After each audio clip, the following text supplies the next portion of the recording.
Okay, my name is Kara Jorgensen, and I am doing my formal speech on the ingredients of happiness. So, when I thought of happiness, I tried to think of something that would, be like a shock factor, and it was really shocking to me that Robin Williams committed suicide because he seemed like such a happy person.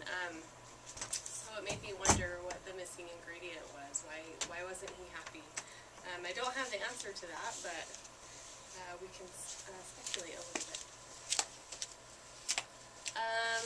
So first of all, I'm going to talk about what happiness looks like. We can each ask ourselves what it looks like to us individually. I actually interviewed a friend of mine that is a marriage and family therapist who is very knowledgeable, and asked her what her thoughts on happiness were. I thought getting to know what habits happy people had would be some good insight to see, we could replicate their habits and see if we can find happiness too. And then I have a short story at the end.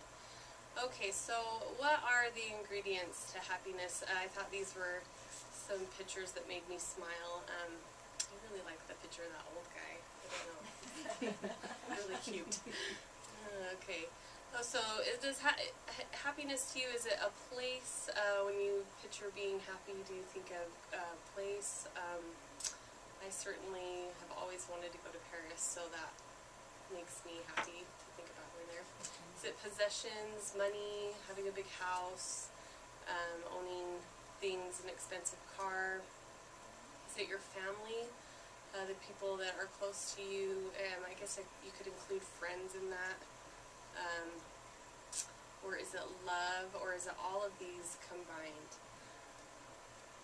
The definition of happiness is feeling or showing of pleasure or contentment. I think that is a pretty concise definition. I also think that there's a lot more to add to that, but if you were to just describe happiness to someone who didn't know what it was, I think that that's a pretty good definition. Okay, so my friend, her name is Aline Kaplan. She's a marriage and family therapist. I asked her several questions, but I asked her to just give me some topics that she thought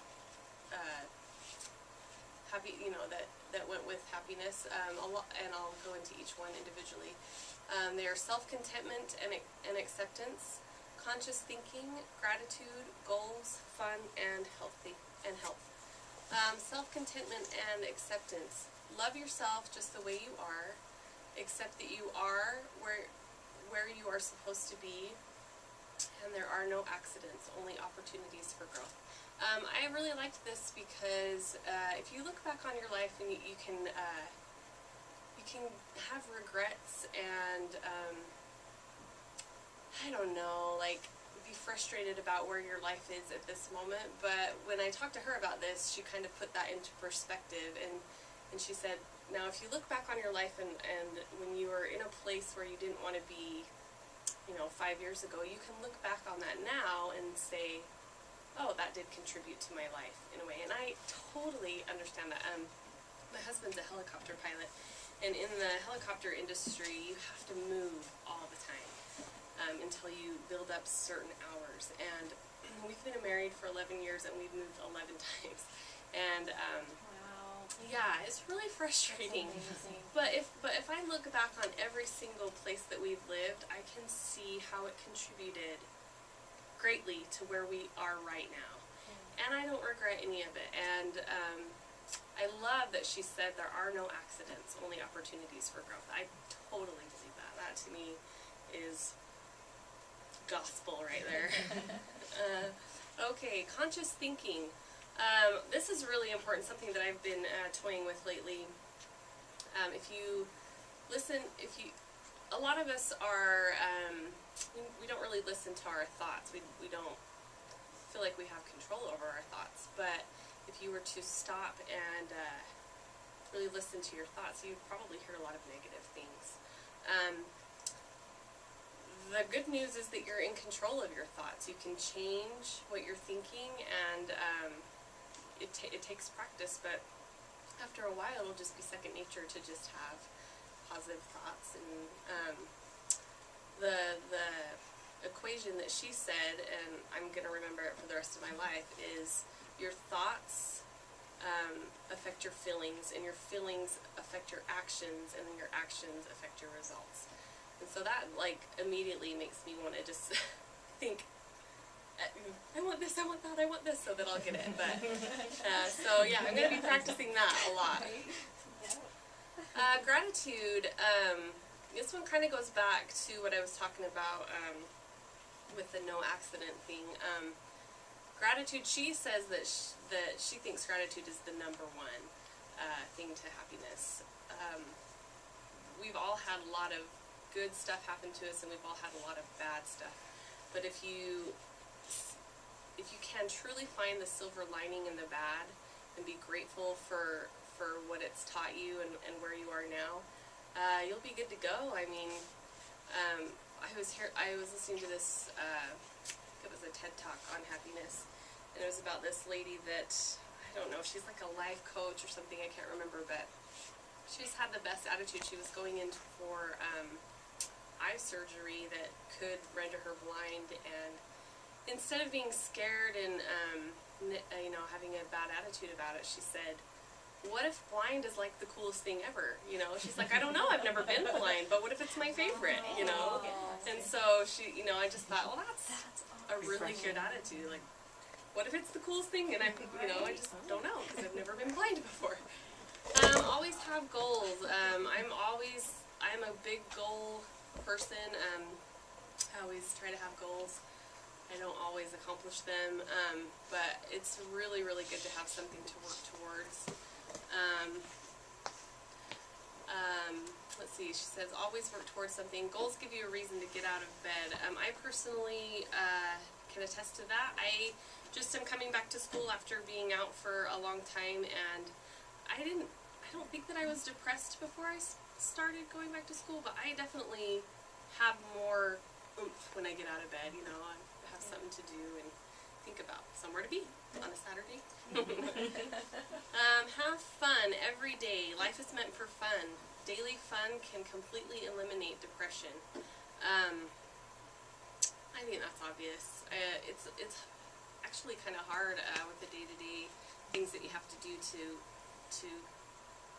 make sure that you get fun in there, but I mean, you never regret it. Sometimes my husband and I will be at home and just be laying on the couch, and we won't really want to leave or do anything, but we'll make ourselves, and we always come back and say, oh, we didn't regret that. So I think fun is important. Be healthy. Health biologically improves happiness at a cellular level. There's a lot of research that talks about this.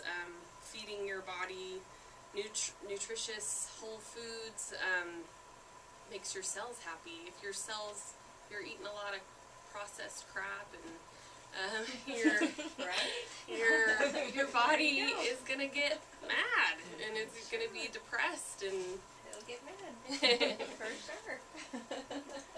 Okay, so the other part that I researched was habits of people who are already happy. Think less of yourself. Humility is not thinking less of yourself. Humility is not thinking less of yourself, but thinking of yourself less. I really liked that. Oops, did I do something? Okay. Let's see. I have something here. Perhaps. It was saying that people that think of themselves too much, they're at risk of. Let's see, I better read it so that I don't mess it up. It says, perhaps the most insidious danger of high self-esteem is that it can lead to a focus on the avoidance of failure over the quest for success, which can cause a mindset that protects the self-esteem by handicapping so one isn't ever seen as a failure. So I can see this in myself. So you get in the mindset of thinking, it doesn't matter that I failed because, I wasn't even trying, and I don't know if that is exactly what I wanted to say about that, but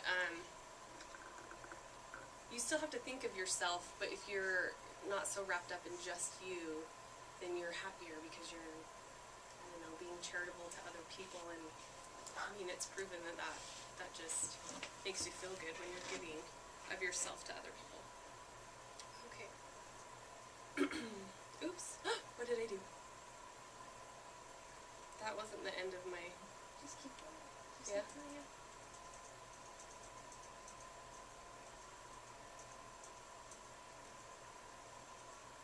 Okay. There Be you go. busy but not rushed. I really like this one because there's two sides to it. If you're too rushed, you're stressed out, you're mad at people, you have a short fuse.